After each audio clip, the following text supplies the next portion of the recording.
the section on late adulthood is the last in your text.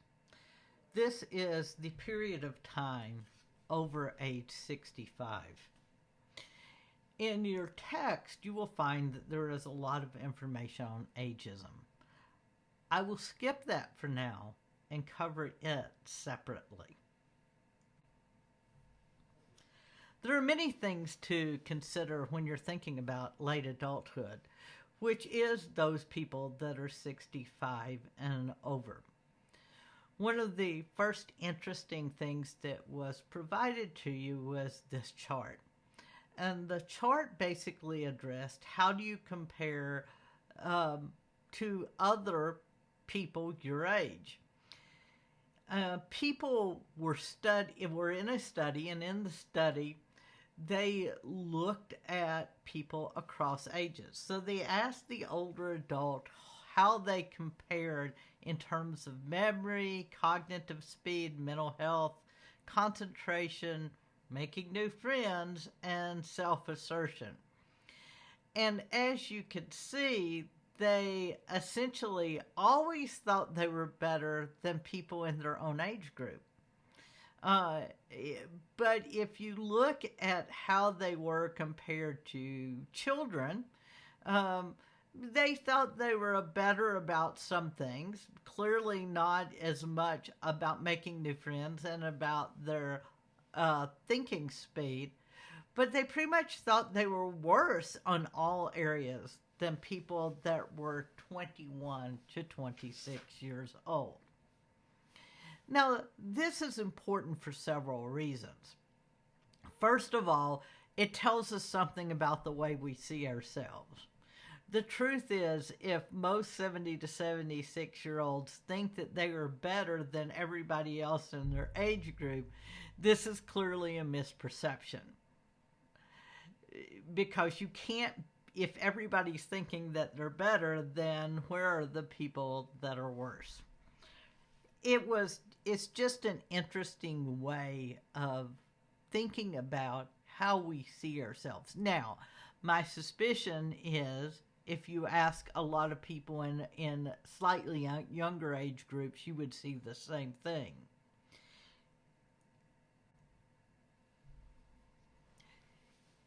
There are essentially three types of people who are older that are described. There are the young old, the old, and the oldest old. The young older, those people who are still healthy and vigorous and financially secure. They're generally the people that are between the ages of 65 and 75 and who are well integrated into the lives of their families and their communities. They are the people that you see out there that are active in social activities, they're active in their community organizations, their religious organizations, and they have this strong group of friends. The old are older adults, and they're generally those who are over the age of 75 who have a physical, a mental, or a social deficit. That means they may have medical conditions or loss of hearing, inability to walk steadily, things that make them come across as older and limit their activities. The oldest old are the elderly adults, generally those people over 85. They are dependent on others for almost everything. They require supportive services such as nursing homes and hospital stays. And this, of course, is very common for the people that are over 85. Now, your text, as always, in every age group, talks about the sex lives of people as they age and at different stages. And what you find out in older adults, so the late adulthood, the people over 65, is the same that you find with a lot of people at other age groups. It depends. So it depends on their attitude. If they think of sex as being good for their well-being, then it's more likely to be a part of their lives. However, for many of them, their concepts change. Kissing and hugging are far more important than actual intercourse, but all of this varies greatly with age. One of the things that is problematic as people get older is driving, and one of the reasons I pulled the discussion of ageism out of considering it in every aspect of this presentation is specifically because of this area. Do older people have more accidents? And the truth is, no, they do not. The answer is only yes if you count by miles actually driven. If you look at it by any other variable, then they have fewer accidents than other age groups. Driving does have a significant impact on many factors of our lives. It impacts the ability of people to interact, to be socially active, to be out in their community, to pick their own food, to go to their own medical appointments. So there are factors that can impact driving. Certainly, we are slower. Our eyesight and our reflexes are not as good as we age, and in every subsequent age group, it gets worse. The book focuses on hearing as one of the losses, and yet hearing isn't a requirement to have a driver's license. Certainly, it helps to be able to hear. You want to be able to hear horns blow. And I think that is one key factor in changes in driving. But there are community members that can significantly impact a person as they age and the reduction in accidents. Older people are more likely to walk if it's safe to walk. And this means if you're within walking distance of a grocery store or a drugstore, this makes it a lot easier to not necessarily get in the car. Now, one of the significant problems in the way infrastructure is built, largely in the U.S., is that you have speed walking walk signs. In other words, the time to walk across a street, you have to walk fast. And most people in this age group cannot walk at the speed that it would take to safely cross a street. This is something that could be done better. The other thing you can do is you could increase the print size and the signs of traffic signs so that they're large enough to read. Even a lot of young people can't read street signs about the road names because you have to be right on top of them before you can see them. And then the final thing is to increase public transportation. Now, there are things that are happening that are making this better for everyone. The advent of things like Uber makes it easier for people to basically call for a ride and get somewhere in a timely fashion. It makes it quicker and it makes it less expensive for them. The other thing that can significantly improve this is the advent of steering assist cars, of the alarms in your cars if you start to go in and out of a lane that warn you if there's somebody in your blind spot. And then we hope one day to get to totally self-driving cars, and we may not be far away from that. And that would certainly assist people in this age group. We know that one of the problems is vision, but only 10% of people over 65 do not require vision correction. This does not mean that their vision cannot be corrected to 20/20, but there are conditions as you age that become more common.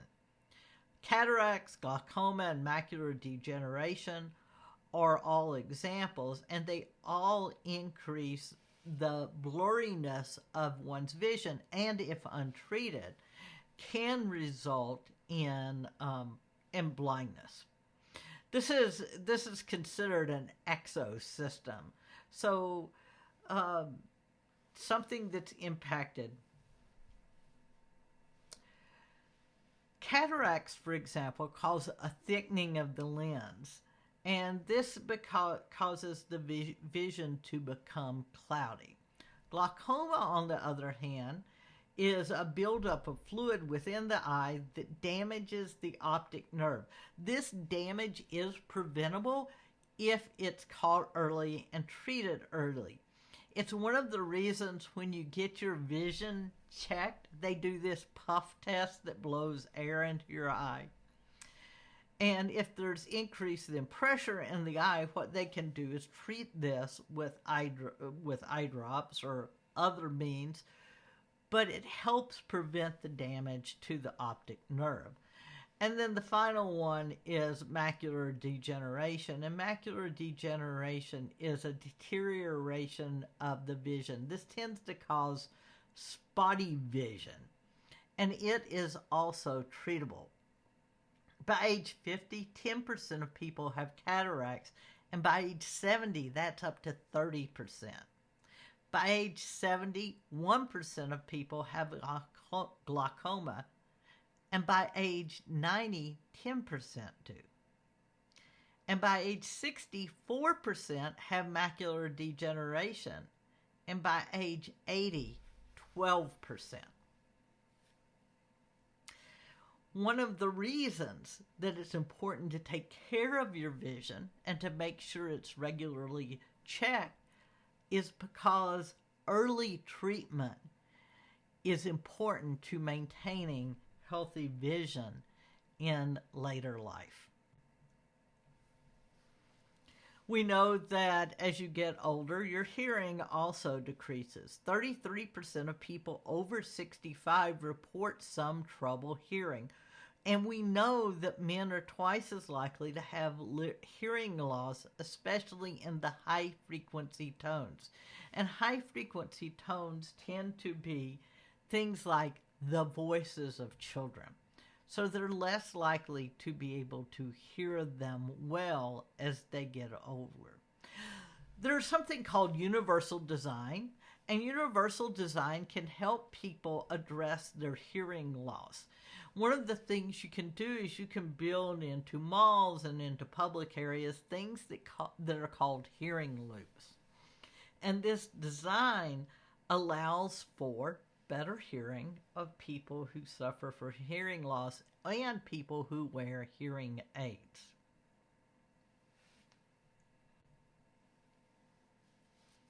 Let's talk about types of aging. First of all, there's primary and secondary. Primary aging can be slowed by exercise and diet. It is the aging that we all experience. You can't avoid it, and it is those irreversible physical changes that occur to all of us as we grow older. None of us will stay young forever. The secondary aging is specific to physical illnesses or conditions that become common with aging, but are caused by our health habits, our genes, and other influences that vary from person to person. So examples of primary aging are things like bone loss and osteoporosis. The maximum bone density occurs at about 30 years old, and then it consistently declines throughout life. Exercise, diet, and medical treatment can reduce osteoporosis, but a fall can lead to death in about 10% of older adults. We need to remember that as we get older, the things that would cause us injury when we're young in our 20s are more significant when we're in our 60s, 70s, and 80s. So I can trip and fall down the steps when I'm young, and I might get a skinned up knee or a bruise. But in my 70s, I can easily break a bone.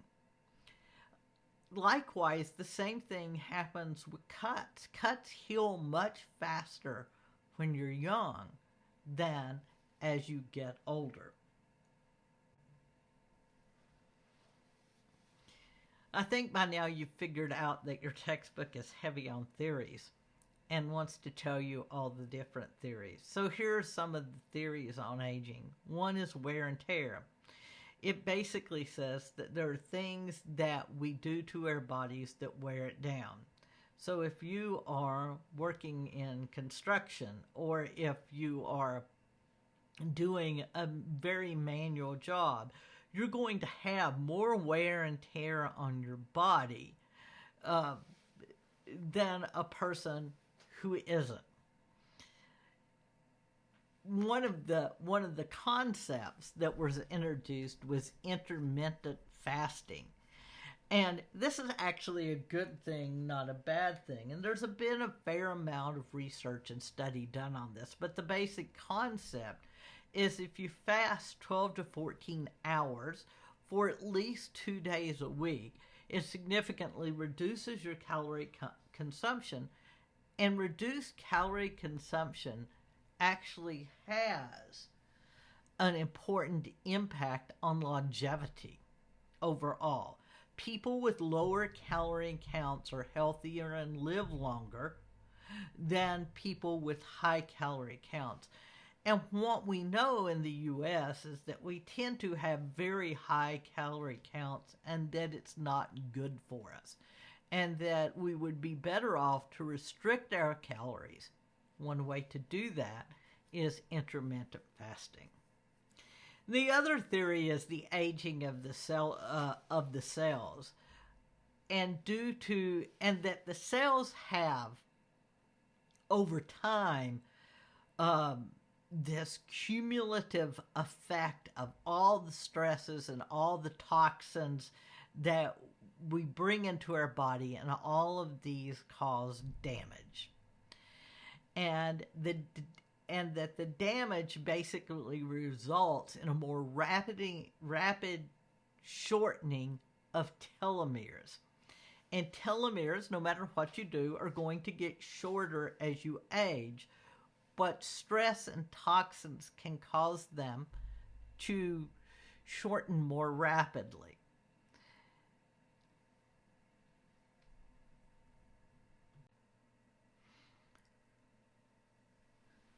As we've discussed throughout the semester, the brain, the memory does not improve with age. As a general rule, our memory tends to decrease as we get older. So we have reached the height of our ability in our 20s, and then from there, it is somewhat downhill in some matters. From 20 to 80 years old, the gray matter, which is the part of the brain for processing memory, decreases. The white matter also decreases, but what you will sometimes see is increase of white matter spot. In short, a shrinkage of the brain results in cognitive losses over time. The question is, how much? And it varies by individual, although there is always a decrease for everyone. One of the things that's important when we're considering this is how the information is processed. And one of the things to think about is 4 different types of processing: the input, the memory, the control processes, and the output. The input, you must sense it and perceive it, and senses will diminish with age. So what we mean by this is that some of the things that are visual cues and our hearing cues, those decrease as we get older. So our inputs are decreasing.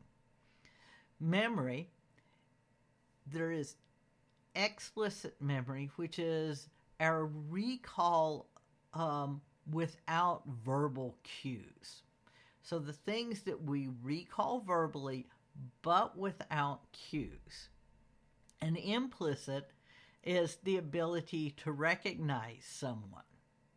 Now, these are both affected with age, and while they are both important, certainly the ability to recognize people is usually alarming, and especially when older people fail to recognize their children or their grandchildren.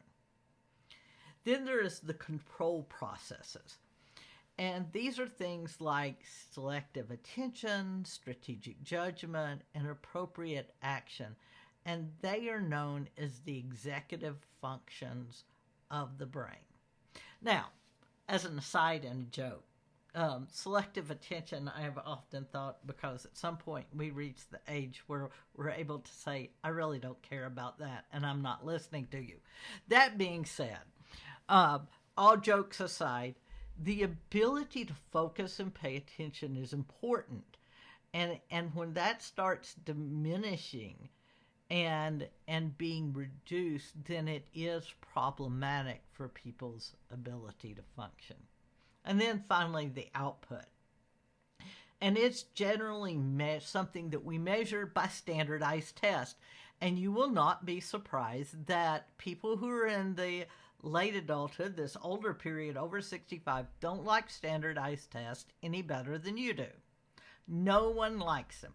They increase stress, they increase anxiety, and what a shock when people feel like they're getting a standardized test. They probably perform poorer than they would perform if it wasn't a standardized test. And it's one of the reasons that the concept of ecological validity is introduced. And this is the idea that cognition should be measured in settings that are realistic as possible, and that the abilities measured should be those needed in real life. Now, let me give you an example that might make more sense to you. Most of you are nursing students, and there will be at some point when you go from the classroom into a clinical setting, and in that clinical setting, you will work in a real-life situation with patients. How you take all the stuff you learn in a class and you apply to that patient is much more important than how you perform on a standardized test. If we see that you're in a clinical setting and you can't take that information and apply it, that would be really problematic, because it tells us that while you may be able to do it in a classroom or on a test, you can't translate it into practice. So the output is important. But again, one of the reasons we talk about ecological validity in older people is simply because the stress may impact their performance. Now, the problem is there's no real good way to measure ecological validity, and so who knows for sure what it actually means. But it is something to consider and to keep in mind. Your book has a list of neurocognitive disorders. The list only touches on what they are and how many there are.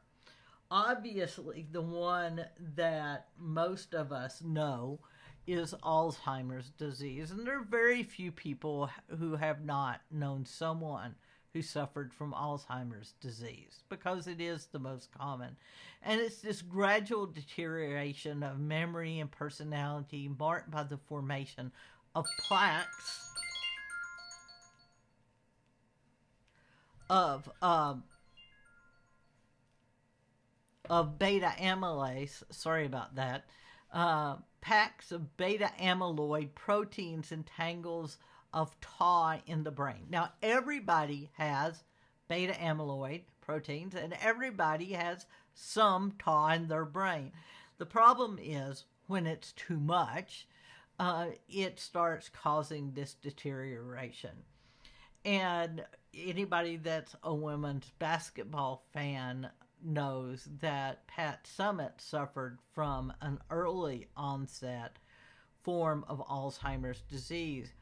And early onset Alzheimer's tends to be more rapidly progressing and more significant, but it just changes this person you knew into someone else, and they start to slowly lose memories and functions and the ability to care for themselves. The next one is vascular disease, which is also fairly common, and it's characterized by sporadic and progressive loss of intellectual functioning caused by repeated infarcts or temporary obstruction of blood vessels, which prevent sufficient blood flow reaching the brain. Some people refer to these as mini strokes, but other people think of other things that may cause the destruction of blood flow to the brain and inadequate oxygenation. Now, it's important to remember that all of us have less oxygenation as we get older. The lungs do not function as well. Consequently, there's not as much oxygen in the brain. And of course, this can be made worse by lifestyle attributes such as smoking that can lead to COPD, which can have a more significant impact. Then there are frontal disorders that are marked by deterioration of the amygdala and the frontal lobes that may be the cause of 15% of major neurocognitive disorders. And then there's this laundry list of other things like Parkinson's disease, Lewy bodies, which is what we all know that Robin Williams had prior to his committing suicide, depression, and even malnutrition. The good news about this period of adulthood is that you reach the point of self-actualization, or the hope is that you reach the point of self-actualization in Maslow's hierarchy of needs. This is where you potentially achieve your full potential, including creative activities and other things. You will notice that this is a period of time where people engage in doing things that they would consider more artistic and creative. You will see people re-engage with music and with art and other activities like woodworking, things that they consider creative in nature. But it's also a time when people are fully aware of themselves, that they have these fully developed personalities, and that they tend to feel that they have succeeded and are successful in life, and they're able to engage further. There are other theories, things called self-theory. So Erik Erikson's 8th stage was the stage of integrity versus despair, and it is the final stage in which older adults seek to integrate their unique experiences with their vision of the community. The self-theories of late adulthood then are emphasizing the core self and the search to maintain one's own integrity and identity. And the socio-emotional theory, older people prioritize the regulation of their own emotions and seek familiar social contacts who reinforce generativity, pride, and joy, which is a fancy way of saying we hang out with the people that make us feel good about ourselves. And then finally, stratification theories, which emphasize social forces, particularly those related to a person's social stratum or social category. These tend to be gender, ethnicity, socioeconomic, and age related. It's one of those unfortunate things that we identify that if you're born poor, you're likely to remain in poverty throughout your life. And people tend to stay divided among lines of, are you rich or are you poor, are you male or are you female, by your ethnicity and your social economic status and even age groups. This is a time when you will see people become involved in other activities. And the other activities that they may still be involved in and take great joy in are things like work. More people, first of all, the United States is one of the few industrialized countries that doesn't have a mandatory retirement age, and people can work as long as they're able to. Now, many people tend to work longer because they want to, but many people tend to work longer because of financial considerations. Your income tends to decrease significantly in retirement. And retirement systems in the U.S. have not really gotten better. They've kind of gotten worse over more recent years, when people are more dependent on what they contribute in their younger years. And a lot of people, because they don't think what's going to happen when I get older, they don't contribute enough to maintain their lifestyles, which can be problematic. Other people tend to work part-time jobs, and they don't do it as much for the money as for the social interaction with people, because they don't want to be home or alone. People will become more engaged in their religious organizations or activities. First of all, this maintains social contact, but it becomes more part of their identity and part of fulfilling how they see themselves. The final thing is politics. It was interesting, your book said so people don't think of old people involved in politics. And I was just like, well, that's crazy, because anybody that's in politics knows that it is that group 65 and older that can be counted on to go out and vote. And that is a form of involvement.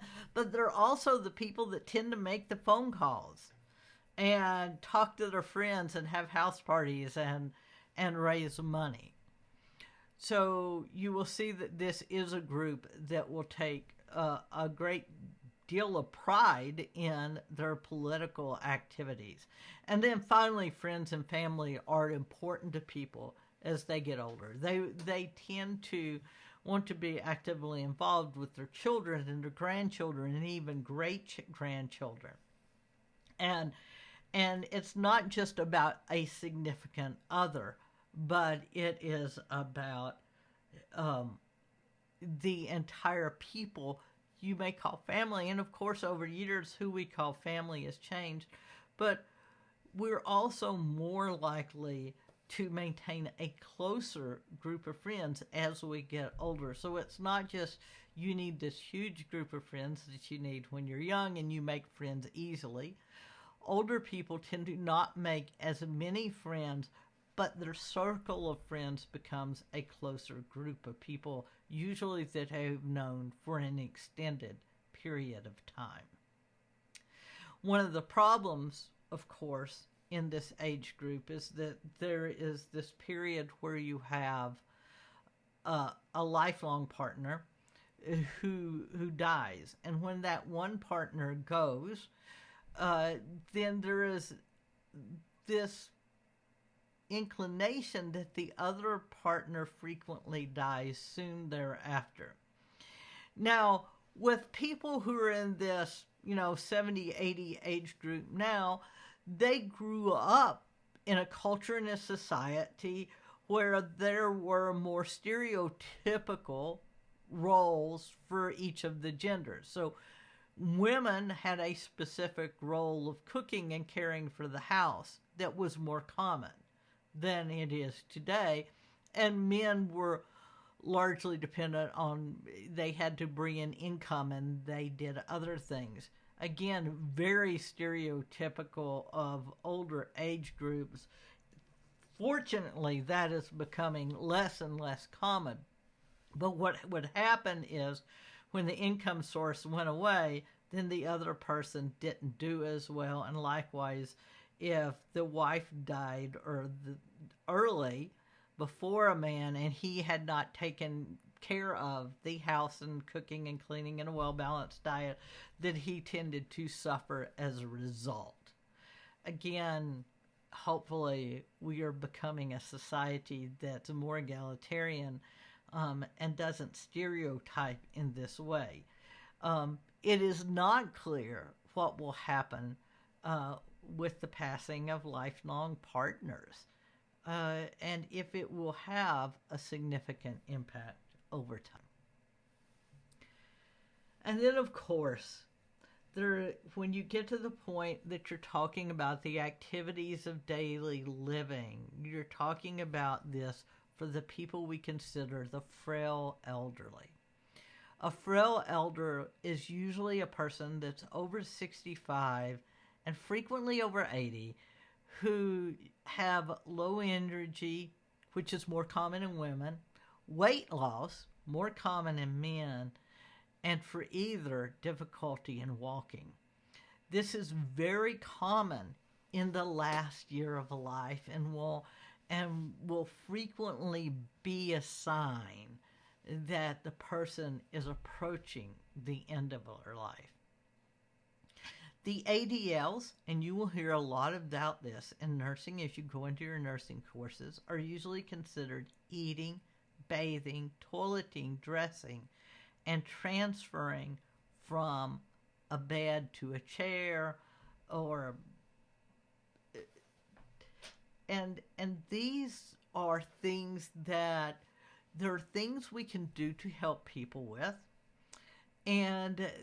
but there's only so much you can do before the person becomes dependent on the care of another to do these things for them. And frequently, this is when you see one of two things.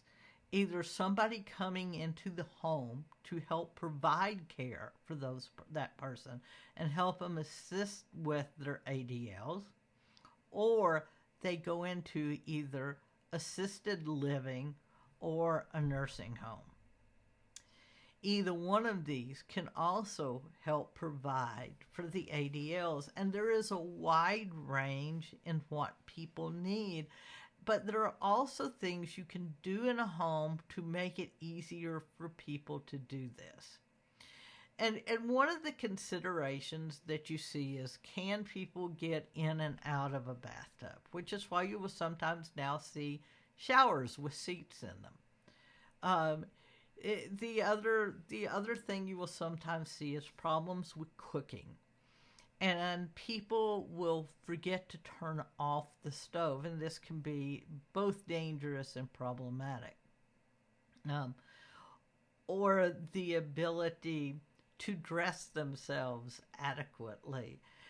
And you hate to see this happen because you think when a person's no longer able to dress themselves, again, this is very problematic for them, their sense of independence, how they feel about themselves, and how they perceive their lives. And as anyone who has ever been to nursing homes or assisted living facilities, there's a wide variety of these, from very nice to inadequate.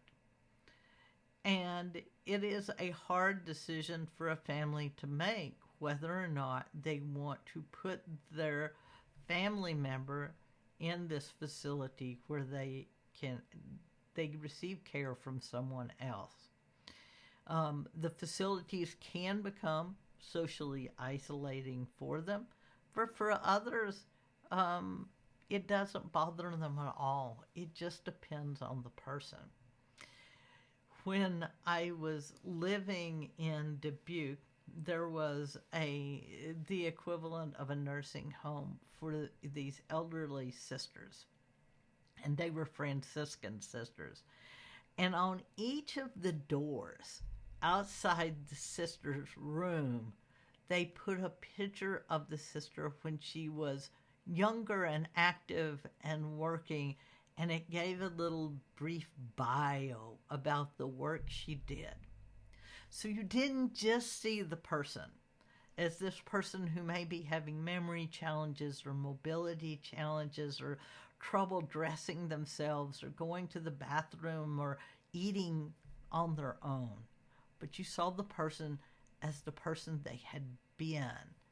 They were still that person. They were just no longer functioning at the same level, and they thought it was important. I hope that as you go into your careers, you will also think it's important.